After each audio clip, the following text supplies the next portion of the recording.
ദേവുകുളത്ത് രാത്രി പകലെന്ന് വ്യത്യാസമില്ലാതെയാണ് കാട്ടാനകൾ എത്തുന്നത്. വൈകുന്നേരം 6 മണിയോടെ റോട്ടിലിറങ്ങുന്ന കാട്ടാനകൾ രാത്രിയോടെ ദേവുകുളത്തെ ജനവാസ മേഖലയിലെത്തും.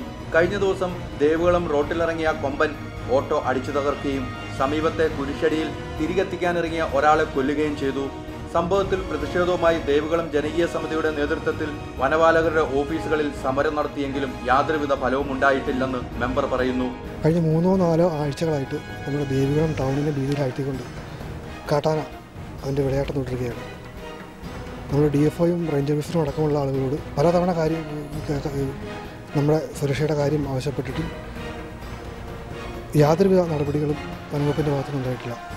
കഴിഞ്ഞ 3-4 ദിവസമായിട്ട് 2-3 താൽക്കാലിക വാച്ചർമാരെ പ്രദേശത്തേക്ക് വിട്ട് ഒരു 8-9 മണിയോടുകൂടി വന്നിട്ട് 10-11 മണിയോടുകൂടി തിരിച്ചു പോകുന്ന ഒരവസ്ഥയാണ് ഉള്ളത്. നാട്ടിലെ ജനങ്ങൾ ആകെ ഭീതിയിലാണ്. 6 ദിവസമായി പീറ്റർ ജോളി ദമ്പതികളുടെ വീട്ടിന് പരിസരത്താണ് കാട്ടാനകൾ എത്തുന്നത്.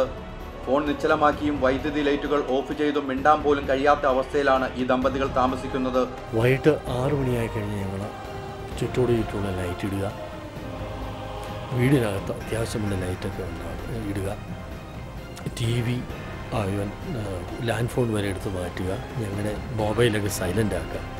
ഞങ്ങൾ രണ്ടാളും പൂർണ്ണമായിട്ട് നിശബ്ദരായിട്ട് വളരെ രഹസ്യമായിട്ട് മാത്രം സംസാരിക്കുക. ആ രീതിയിലുള്ള ഒരു ജീവിത രീതിയായിപ്പോയി കഴിഞ്ഞ 6 ദിവസങ്ങളായിട്ട്.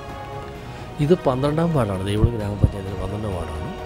ദേവികുളം ഗ്രാമപഞ്ചായത്തിലെ 12-ാം വാർഡിലെ ഞങ്ങളുടെ മെമ്പർ ശ്രീ സുരേഷാണ്. അദ്ദേഹവുമായിട്ട് ഞങ്ങൾ ഇവിടുത്തെ റേഞ്ച് ഓഫീസർ ചെന്നുകൊണ്ട് ഞങ്ങളുടെ കംപ്ലയിൻസ് പറഞ്ഞു. ഇത്തവണത്തെ അവാർഡിനായി നട്ടുവളർത്തിയ വിവിധ ഇനം വാഴ, പാഷൻ ഫ്രൂട്ട്, പീച്ചീസ് തുടങ്ങിയ പഴവർഗ്ഗങ്ങൾ തൻ്റെ 20 സെന്റ് ഭൂമിയിൽ കൃഷി ഇറക്കിയിരുന്നെങ്കിലും കാട്ടാന മുഴുവൻ കൃഷിയും നശിപ്പിച്ചു. മൂന്നാർ മേഖലയിൽ കയ്യേറ്റങ്ങളെക്കുറിച്ച് വാർത്തകൾ ധാരാളമായി വരുന്നുണ്ടെങ്കിലും കാട്ടാന ശല്യത്തെക്കുറിച്ച് ആരും പ്രതികരിക്കുന്നില്ല എന്നാണ് ഇവരുടെ ആരോപണം. ജിൻസനും ബിനീഷിനോടും ഒപ്പം VS ഹൈദരലി, റിപ്പോർട്ടർ, ഇടുക്കി.